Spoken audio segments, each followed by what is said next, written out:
उत्तर प्रदेश में पंचायत चुनाव के लिए अधिसूचना जारी हो चुकी है। कुछ महीनों बाद विधानसभा चुनाव होने वाले हैं। दूसरी तरफ उत्तर प्रदेश सरकार 4 साल का जश्न मना रही है। लेकिन इन सब के बीच क्या है सियासी रंगत और क्या लोग सोचते हैं, विपक्ष सोचता है और दूसरी पॉलिटिकल पार्टी सोचती है।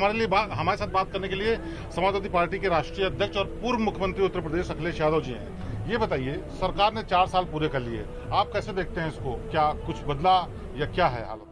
देखिए, 4 साल का अगर हम हिसाब किताब लगाएं और 4 साल में अगर उनके संकल्प पत्र पर हम ध्यान दें, और इसलिए हमें सोचना चाहिए संकल्प पत्र के बारे में, क्योंकि मुख्यमंत्री जी ने ये कहा कि उनका घोषणा पत्र जो चुनाव में उन्होंने जारी किया था 2017 में, वो गीता की तरह पवित्र है। और अगर गीता की तरह कोई पवित्र है संकल्प पत्र, तो आखिरकार 4 साल के बाद जमीन पर कितना पहुंचा है। मैं ये कह सकता हूँ कि इस सरकार ने अभी तक जो बड़े काम किए हैं वो यही बड़े कार्य आगे बढ़ाए हैं जो समाजवादी सरकार में शुरू हुए थे। कुछ आधे हो गए थे, कुछ पूरे होने जा रहे थे, तो शिलान्यास का शिलान्यास किया है, उद्घाटन का उद्घाटन किया है। और 4 साल का जब जश्न मना रही है सरकार, तो अब जो नाम लिखे जाते हैं, जिन पट्टियों पे नाम लिखे जाते हैं, उन पट्टियों को बदलने का काम सरकार कर रही है। यही सबसे बड़ी उपलब्धि है। और 4 साल के बाद ये 3 किसानों के कानून आ गए हैं जिनसे खेती छिनेगी, कारोबार उनका खत्म हो जाएगा, नौजवान के हाथ में नौकरी कितनी है, रोजगार कितना मिला है, ये सबसे बड़ा सवाल है जिसका जवाब सरकार को देना चाहिए। लेकिन वो तो ये कहते हैं कि समाजवादी सरकार में हर चीज को बस छू के निकल गए थे, यानी मेट्रो चाहे पुलदिल चाहे एक्सप्रेसवे की बात हो, तमाम चीजें पूरी नहीं की और अब कहते हैं कि हमने बनाई थी। भारतीय जनता पार्टी से अगर कुछ सीखने को है तो वो ये सीखने हो गए झूठ कैसे बोला जाता है और दूसरे कामों को अपना काम कैसे बनाया जाता है। मुझे अच्छी तरह याद है जिस समय मेट्रो शुरू की गई थी लखनऊ की, उस समय नेताजी, आजम खान साहब, मैं खुद था, पार्टी की कैबिनेट थी, पार्टी के मिनिस्टर थे, सरकार थी।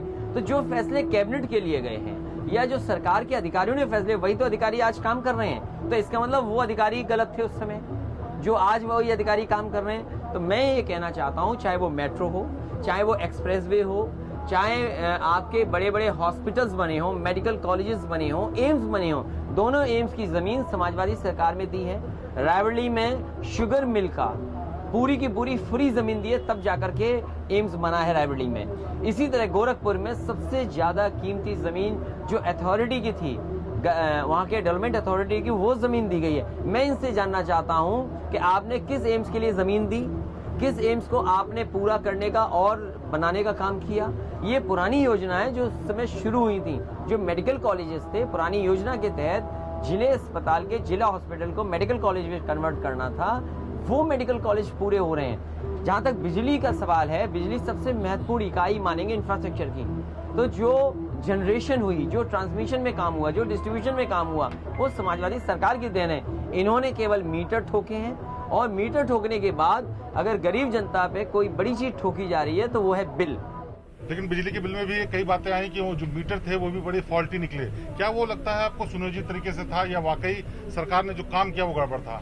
सरकार केवल लोगों के बीच में नफरत फैलाना चाहती है, सरकार केवल जातियों में झगड़ा कराना चाहती है, सरकार केवल हिंदू मुस्लिम करना चाहती है। इसलिए जो ठोस काम होते हैं, डिस्ट्रीब्यूशन में होना अच्छा काम, या जो इक्विपमेंट है, मशीनरी जो भी बेटर लगनी है, मान लीजिए उत्तर प्रदेश में सुपर क्रिटिकल प्लांट लग रहे हैं इतने बड़े बड़े, 3x660 सुपर क्रिटिकल प्लांट आपका ललितपुर है, वो लग गया था, आपके एटा में लगने जा रहा है, आपका हरदोआगंज में लगने जा रहा है, आपके अम्बेडकर नगर में लगा है, और जगह जो सुपर क्रिटिकल प्लांट लगे। कम से कम बिजली का उत्पादन बढ़ाएं।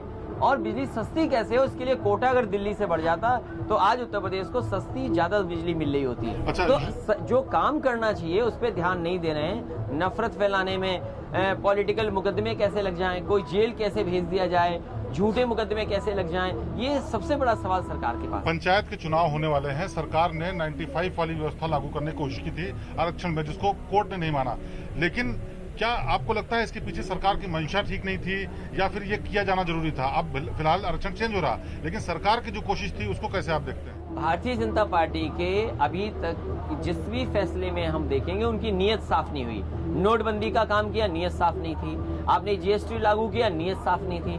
कोविड में आपने लॉकडाउन लगाया, उसमें नीयत ना साफ थी। हर काम में कहीं ना कहीं पॉलिटिकल लाभ लेना चाहते हैं, इसीलिए जानबूझ करके पंचायत चुनाव में भी अपने तरीके से आरक्षण लागू कर दें, अपने लोगों को, मंत्री विधायकों को खुश कर दें इसलिए वो जानबूझ करके आरक्षण में कर रहे थे। मुझे खुशी है इस बात की कि न्यायालय को मैं बधाई देता हूं कि जिस न्यायालय की वजह से आज उत्तर प्रदेश में चुनाव हो रहे हैं।